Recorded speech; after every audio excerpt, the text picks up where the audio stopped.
কালকে রাতের ডিনারে করেছিলাম একটু চিলি চিকেন। তো বর আমাকে এখানে দেখো হেল্প করে দিচ্ছিল, একটু ক্যাপসিকাম একটু পেঁয়াজগুলো কেটে দিচ্ছিল। তো তারপরে এখানে আমি ম্যারিনেট করে চিকেনটাকে ভেজে নিচ্ছিলাম। তো চিকেনটাও মানে চিলি চিকেন করতে গেলে যেগুলো লাগে আর সেই যে পেঁয়াজ কুচি, এখানে ক্যাপসিকাম মানে কিউব কিউব করে, তো আগে এটাকে একটুখানি আধ ভাজা করে নিয়েছিলাম।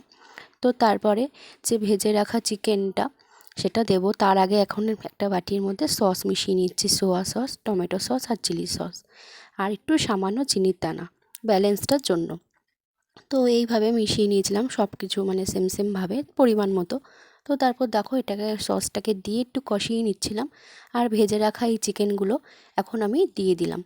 তো কষানো মানে সসটা যখন হয়ে গেছে একটু কষানো, তো তারপর চিকেনটাকে আমি দিয়ে দিয়েছিলাম।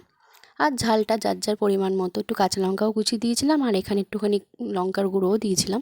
তো দেখো কালারটা কিন্তু চলে এসছে। তো আর একটুখানি জল, গরম জল দিয়ে ফুটিয়েছিলাম, নরম মানে একটু গ্রেভি গ্রেভি রেখেছিলাম। তো যার সাথে মানে চিলি চিকেনের সাথে যেটা ভালো যায় রুটি। তো কম্বিনেশনটা কেমন হলো অবশ্যই জানাবে।